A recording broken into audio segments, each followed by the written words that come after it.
আসসালামু আলাইকুম, সবাইকে শুভেচ্ছা জানিয়ে কোরাইশ নিউজের রাতে সংবাদ শুরু করছি। আমি মোহাম্মদ আবু তাহির নয়ন। শুরুতেই সংবাদ শিরোনাম। দ্রুত জাতীয় নির্বাচন দিয়ে শেখ হাসিনার ষড়যন্ত্র নস্যাৎ করতে হবে, মন্তব্য রুহুল কবির রিজভী। ক্ষমতাকে স্থায়ী করতে শেখ হাসিনা গুম খুন করেছেন, দাবি শহীদ উদ্দিন চৌধুরী এনিক। এবং বাংলাদেশ, ভারত সহ বিভিন্ন দেশের আর্থিক সহায়তা বাতিল করল যুক্তরাষ্ট্র। এবং মব নয়, কর্মীদের একাংশের কারণে স্থগিত নাট্য উৎসব, দাবি মোস্তফা সরোয়ার ফারুকীর। এবার বিস্তারিত। শুরুতে জাতীয় প্রসঙ্গ। মোবাইল ফোনের কল্যাণে মানুষের যোগাযোগের ক্ষেত্রে যেমন অভাবনীয় বিপ্লব ঘটেছে, ঠিক তেমনই কিছু বিড়ম্বনাও তৈরি হয়েছে। বিশেষ করে শিশুদের জন্য স্মার্টফোন বেশ বিপজ্জনক পর্যায়ে পৌঁছে গেছে। মোবাইল ফোন মাত্রাতিরিক্ত ব্যবহারের ফলে শিশুর শারীরিক ও মানসিক বিকাশে বিরূপ প্রভাব পড়েছে বলে মন্তব্য করেছেন বিশেষজ্ঞরা। শিশুদের মোবাইল ফোনের আসক্তি নিয়ে নগরবাসী ভাবনা তুলে ধরে এনেছেন আমাদের রিপোর্টার জাকির হোসেন। দর্শক, মোবাইল ডিভাইস এটি চমৎকার একটি ডিভাইস এবং মানুষের অনেক উপকারে আসে এই মোবাইল ডিভাইস। মানুষ দূর দূরান্ত থেকে কথা বলতে পারে, কাছের মানুষের সাথে যোগাযোগ করতে পারে এই মোবাইল ডিভাইসের মাধ্যমে। অনেক ইনফরমেশন পেতে পারে, গুগল, ইউটিউব, হোয়াটসঅ্যাপ সবকিছু দিয়ে এই মোবাইল কাজ করে, মানুষের উপকার আসে। কিন্তু দর্শক, এই মোবাইল ডিভাইসটি কিন্তু শিশুদের জন্য একেবারেই মঙ্গলজনক নয়। কেননা শিশুরা দিনে দিনে যেভাবে এই মোবাইল ডিভাইসের প্রতি আসক্তিতে পড়ে যাচ্ছে, এতে করে তাদের শারীরিক এবং মানসিক যে বিকাশ, সে বিকাশে ব্যাহত হচ্ছে। দর্শক, কোরাইশ নিউজের পর্দায় নগরবাসীর ভাবনায় মোবাইল ডিভাইস ব্যবহারে শিশুদের কি ক্ষতি হতে পারে, আসলে ব্যবহার করা উচিত কিনা শিশুদের জন্য, তা আমরা জানার চেষ্টা করব। ফোন যে দেখে ওরা, এটা ওদের শারীরিক ও মানসিক দুই দিক থেকেই ক্ষতি করতেছে। এই যে এখন স্কুল থেকে যাওয়া মাত্র ফোনের সঙ্গে লেগে পড়বে। ওরা যে অবসর সময়টুকু পায়, সেই সময়টুকুতে খেলা করবে বা ছবি আঁকবে বা অন্য কিছু করবে সেসব না, টাইম পাইলেই ফোন দেখতে চায়। এটা ওদের বাইরের কোনো জ্ঞানও বাড়তিছে না, শুধু কার্টুন এন্ড হাবি দাবি এইসবই দেখে, কোনো একটা শিক্ষামূলক কিছু দেখে না। এটা ওদের খুবই একটা খারাপ দিক। কোনোভাবেই আমরা গার্ডিয়ানরা পারতেছি না যে জিনিসটা আমরা ওদের থেকে বিরত রাখবো, কোনোভাবেই পারতেছি না। এমন ও তো স্কুল গোয়িং, কিন্তু এই যে ছোট বাচ্চা, সেও ফোনের প্রতি আসক্ত। মোবাইল চালালে অনেক ক্ষতি হতে পারে, যেরকম চোখে সমস্যা হয়, ব্রেনে বিকাশ ঘটে না, পড়াশোনায় মন আসে না। মোবাইল ছাড়া বর্তমান ছেলেমেয়েরা ভাত খায় না, কোনো কিছু করতে যায় না, পড়াশোনা সব বাদ দিয়ে মোবাইলের উপরেই আছে, গেমস খেলে, মোবাইলে অনেক সমস্যা। ফোনে বিভিন্ন সম্পর্কে জানি, ট্রেনে, তারপরে প্লেন, জাহাজ, এগুলা। আচ্ছা, ভিডিও গেমস খেলো? হ্যাঁ, কার কার রেস গেম, তারপরে লুডো, এগুলা। ওই পড়ার টাইমটা কমে আসতেছে, মানে কখন পড়াটা শেষ করবে, কখন মোবাইলটা ধরবে, মানে মোবাইলে গেম অন রেখে অনেক সময় পড়তেছে।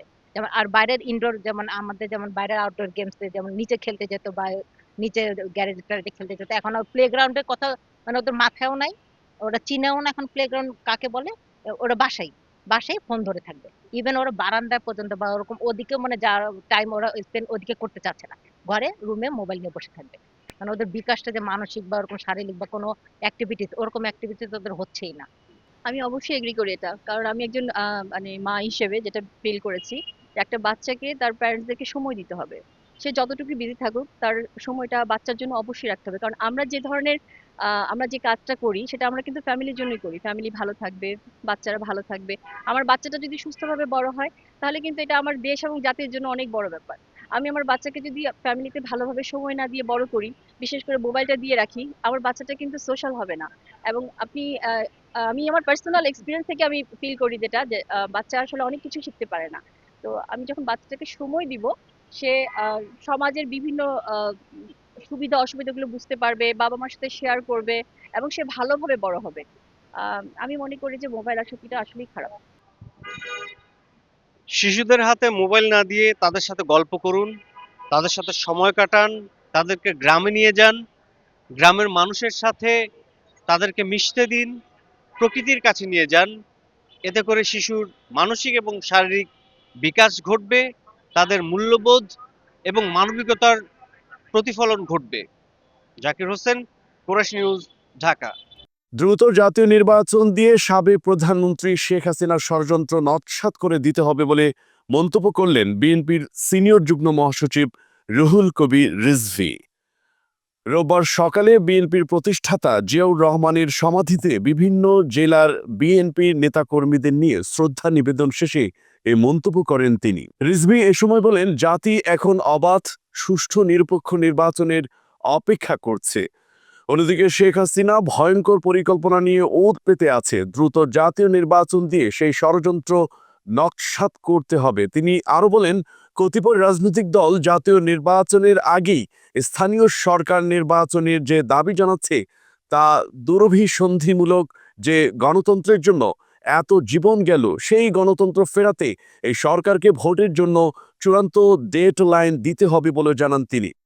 দেশে টেলিযোগাযোগ খাতে ব্যাপক লুটপাট হয়েছে বলে মন্তব্য করলেন বিএনপির আন্তর্জাতিক বিষয়ক কমিটির সদস্য ইঞ্জিনিয়ার ইশরাক হোসেন। আইসিটি সেক্টরে হওয়া দুর্নীতি নিয়ে শ্বেতপত্র প্রকাশ করা উচিত বলে মন্তব্য করেন তিনি।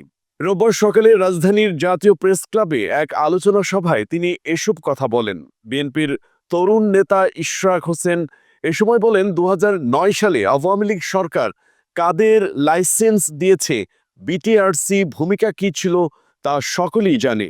সরকারের অত্যন্ত ঘনিষ্ঠ 2-4 জন সুবিধা পেয়েছেন। বিরোধী মত দামা চাপা দেওয়ার জন্য ইন্টারনেট শাটডাউন করে দেওয়া হয়েছে।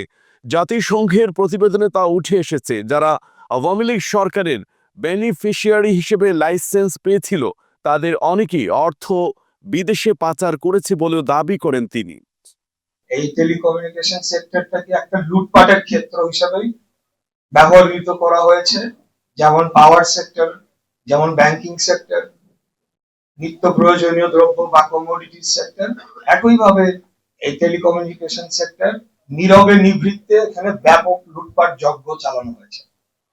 এটার পিছনে ব্যাপক সরকারের একটি অর্থ বাজেট ব্যয় করা হয়েছে, এবং সেটি কিভাবে ব্যয় করা হয়েছে এবং কারা কারা দুর্নীতি করেছে আমি চাই এবং আমি চাবো এবং আমি দাবিও রাখবো।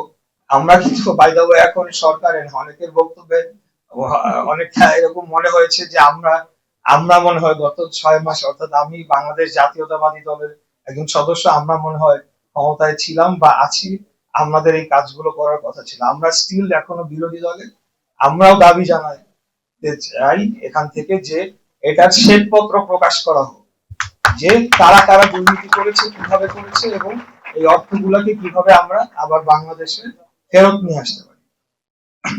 আপনারা জানেন যে ইনফো সরকার 1, ইনফো সরকার 2, ইনফো সরকার 3 এগুলো জনগণের ট্যাক্সের টাকায় বানানো ইনফ্রাস্ট্রাকচার, সেগুলোকে বিশেষভাবে বিশেষ ব্যক্তিবর্গ বা ব্যক্তি কোম্পানিকে সেগুলোকে টোটাল অথরিটি দিয়ে দেওয়া হয়েছে, তারা তাদের পার্সোনাল প্রপার্টির মতো সেগুলোকে ব্যবহার করেছে। অথচ এটা কিন্তু ব্যবহার হওয়ার কথা ছিল জেলা উপজেলা পর্যায়ে, কানেক্টিভিটি হবে। এখানে সরকার যে গভর্নেন্স সিস্টেমের কথা বলে লুটপাট চালিয়েছে, সেই কাজটা কিন্তু হয় নাই, যে আসল যে কাজটা করার কথা ছিল। কিন্তু এখানে ব্যক্তি কিছু কোম্পানিকে সুবিধা দেওয়ার জন্য তাদেরকে এই সরকারের টাকায়, জনগণের টাকায় বানানো ইনফ্রাস্ট্রাকচার সেগুলোকে লিজ দিয়ে দেওয়া হয়েছে, এবং প্রাইসিংটাও তারা সেভাবে ঠিক করেছে। আছে তো 1 জন বা 2 জন যদি থাকে, সেখানে তো আর কোনো কম্পিটিশনের বিষয় আসে না, সেখানে তো প্রাইসিং এর আর কোনো যেভাবে ফিক্সিং হবে সেভাবে প্রাইসিংটা হবে। তো মোবাইল নেটওয়ার্ক অপারেটররা ওনারা যে কথাটি বলেছেন খুব যুক্তিসঙ্গত কথা। ওনারা অনেক এখানে বাংলাদেশে এই সেক্টরে আসলে হিউজ পরিমাণ ইনভেস্টমেন্ট করতে হয় এবং দীর্ঘদিন লাগে সেটা রিটার্ন আসতে। তো সেখানে ওনাদেরকেও যদি সুযোগ দেওয়া হতো তাহলে আমি মনে করি অবশ্যই সেটা ভালো হতো। কিন্তু যেহেতু ওনাদেরকে দেওয়া হয় নাই, এখন কিভাবে সেটা আগামীতে রিফর্ম হবে এটা নিয়ে আমি টেকনিক্যাল ব্যক্তি না, আমি রাজনীতিবিদ, আমি রাজনীতির ভাষায় কথা বলবো, কিন্তু টেকনিক্যাল যারা এক্সপার্টরা রয়েছেন তারাই আগামীতে সাজেস্ট করবে যে জনগণের জন্য সবচেয়ে ভালো কোন জিনিসটা হয়, জনগণের কাছে কিভাবে ইন্টারনেটটা আমরা সবচেয়ে কম মূল্যে পৌঁছায় দিতে পারি, এবং একদম প্রান্তিক পর্যায়ে যাতে ইন্টারনেট ইউজার আমরা তৈরি করতে পারি। আগামী দিনে এখানে এআই এর কথা বলা হয়েছে, একজন বলেছেন, আপনারা জানেন যে AI is very vital and important. এটা আগামী দিনে এআইটা একটা নতুন একটা দিগন্ত আমাদের জন্য ওপেন ওপেন আপ করে দেবে। সেখানে শিক্ষার্থীরাও যেমন এআই আর্টিফিশিয়াল ইন্টেলিজেন্স ইউজ করতে পারবে, এটা হেলথ কেয়ারেও ইউজ করা হবে। এখানে যারা কৃষকরা রয়েছেন তারাও এআই ইউজ করতে পারবেন। অনেক সমস্যার সমাধান কিন্তু এআই এর মাধ্যমে। এবার জেলা সংবাদ। বিএনপির যুগ্ম মহাসচিব শহীদ উদ্দিন চৌধুরী এনি বলেছেন, হাসিনা দেশকে ধ্বংস করার জন্য এমন কিছু বাকি নেই যা তিনি করেননি, কারণ তার কাছে ক্ষমতাই বড় ছিল। ক্ষমতাকে স্থায়ী করতে তিনি একের পর এক গুম খুন করেছেন। রোববার সকালে লক্ষ্মীপুরের এক পুরস্কার বিতরণী অনুষ্ঠানে প্রধান অতিথির বক্তব্যে তিনি এসব কথা বলেন। তিনি এ সময় বলেন, সম্প্রতি জাতিসংঘের একটি প্রতিবেদনে বলা হয়েছে, ফ্যাসিস্ট সরকার বাংলাদেশের মানবাধিকার লঙ্ঘন করেছে। শেখ হাসিনা সরাসরি নির্দেশ দিয়ে দেশের ছাত্র জনতাকে হত্যা করেছে। আন্তর্জাতিক অপরাধ ট্রাইব্যুনালে মামলা করার জন্য বাংলাদেশ সরকারের প্রতি জাতিসংঘ অনুরোধ করেছে। এটি দেশের জন্য এই মুহূর্তে সবচেয়ে গুরুত্বপূর্ণ বলেও জানান তিনি। এবার আন্তর্জাতিক প্রসঙ্গ। বাংলাদেশ ও ভারত সহ বিশ্বের অনেক দেশে বড় ধরনের সহায়তা অর্থায়ন বাতিল করল যুক্তরাষ্ট্র। এর মধ্যে রাজনৈতিক স্থিতিশীলতার জন্য বাংলাদেশের 29 মিলিয়ন মার্কিন ডলারের কর্মসূচিও বাতিল করা হয়েছে। একই সঙ্গে ভারতের জন্য নির্ধারিত 21 মিলিয়ন ডলারের কর্মসূচিও বাতিল করেছে যুক্তরাষ্ট্র। বিশ্বের অন্যতম শীর্ষ ধনু কুবের ও বৈদ্যুতিক গাড়ি নির্মাতা প্রতিষ্ঠান টেসলার প্রধান নির্বাহী কর্মকর্তা ইলন মাস্কের নেতৃত্বাধীন যুক্তরাষ্ট্রের নতুন দপ্তর ডিপার্টমেন্ট অফ গভর্নমেন্ট এফিসিয়েন্সি ডিজিওজি এ ঘোষণা দিয়েছে। রোববার এক প্রতিবেদনে এ তথ্য জানায় ভারতীয় সংবাদ মাধ্যম ইন্ডিয়া টুডে। এতে বলা হয়, প্রেসিডেন্ট ডোনাল্ড ট্রাম্পের নেতৃত্বে যুক্তরাষ্ট্রের নতুন প্রশাসন বাজেট কমিয়ে আনার জন্য নানা পদক্ষেপ নিচ্ছে এবং এর আওতায় ভারত, বাংলাদেশ সহ বেশ কয়েকটি দেশের জন্য মিলিয়ন মিলিয়ন ডলারের তহবিল বাতিল করেছে যুক্তরাষ্ট্র। জানাবো খেলার খবর।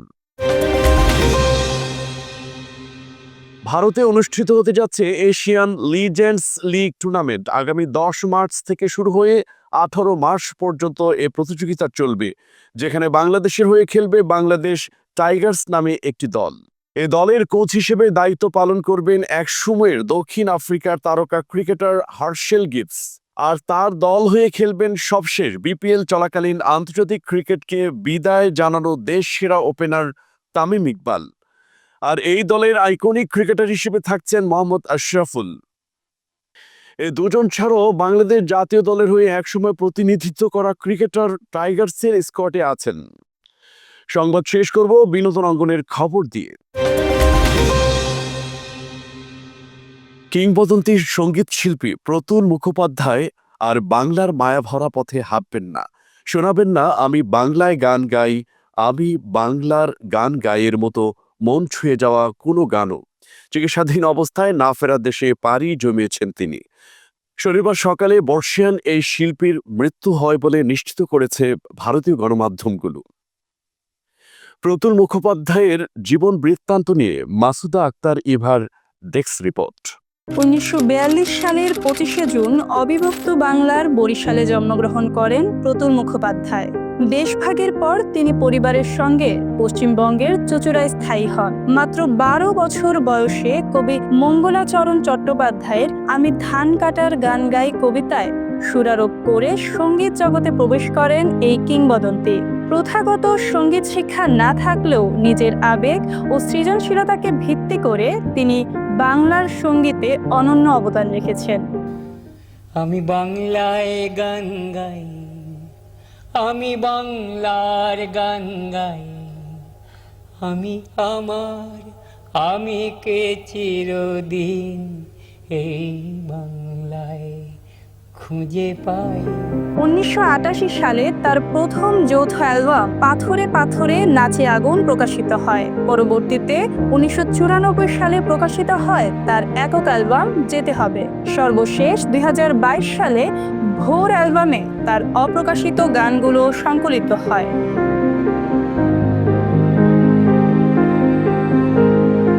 আমি বাংলায় গান গাই ছাড়াও ডিঙা ভাষা ও সাগরে, আলু বেচো, ছোকরা চাঁদ, তোমার কি কোনো তুলনা হয়, সেই মেয়েটি এবং ফেব্রুয়ারির 21 তারিখ সহ আরও অনেক গান দিয়ে শ্রোতাদের হৃদয়ে স্থায়ী আসন গড়ে নিয়েছেন প্রতুল মুখোপাধ্যায়। পাশাপাশি গোসাইবাগানের ভূত চলচ্চিত্রে প্লেব্যাক করে ভূয়সী প্রশংসা অর্জন করেন তিনি। বাংলা ভাষা ও সংস্কৃতির প্রতি তার গভীর ভালোবাসা এবং অবদানের জন্য প্রতুল মুখোপাধ্যায় চিরস্মরণীয় হয়ে থাকবেন। তার গান আর সুর বাংলার সঙ্গীত প্রেমীদের হৃদয়ে বেঁচে থাকবে চিরকাল। Masud Akter, Eva, news desk, Quraish news. নাট্যকর্মীদের মধ্যেই একটি অংশ উৎসব বন্ধের জন্য আহ্বান জানানোর কারণে নাট্য উৎসব বন্ধ হয়েছে বলে জানালেন সাংস্কৃতিক বিষয়ক উপদেষ্টা ও বরেণ্য নির্মাতা মুস্তফা সরোয়ার ফারুকী। রোববার এক ফেসবুক পোস্টে কথা জানান তিনি। উৎসব বাতিলের কারণ উল্লেখ করে ফারুকী তার পোস্টে বলেন, দ্রুত অনুসন্ধান থেকে জানা যায় নাট্যকর্মীদের মধ্যেই একটি অংশ এই উৎসবের বিরোধিতা করে মহিলা সমিতি কর্তৃপক্ষের কাছে হল বরাদ্দ বাতিলের জন্য বেশ কিছুদিন ধরেই জোর দাবি জানিয়ে আসছিল।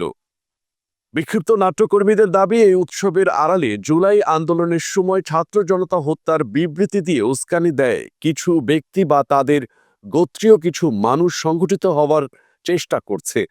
তাদের দাবির প্রেক্ষিতে মহিলা সমিতি বরাদ্দ বাতিল করে বলেও জানান তিনি। সংবাদ শেষ করার আগে সংবাদ শিরোনামগুলো আরও একবার। দ্রুত জাতীয় নির্বাচন দিয়ে শেখ হাসিনার ষড়যন্ত্র নস্যাৎ করতে হবে, মন্তব্য রুহুল কবির রিজভী। ক্ষমতাকে স্থায়ী করতে শেখ হাসিনা গুম খুন করেছেন, দাবি শহীদ উদ্দিন চৌধুরী এনিক।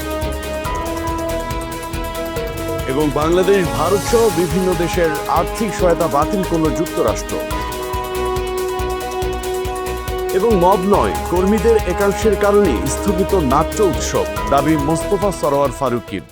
দর্শক, এতক্ষণ সাথে থাকার জন্য ধন্যবাদ। সর্বশেষ সংবাদ দেখতে চোখ রাখুন কোরাইশ নিউজের পর্দায় অথবা ভিজিট করুন www.korashnews.com। কোরাইশ নিউজের পরবর্তী সংবাদ দেখার আমন্ত্রণ জানিয়ে আপনাদের কাছ থেকে এখনকার মতো বিদায় নিচ্ছি আমি মোহাম্মদ আবু তাহের নয়ন। আল্লাহ হাফিজ।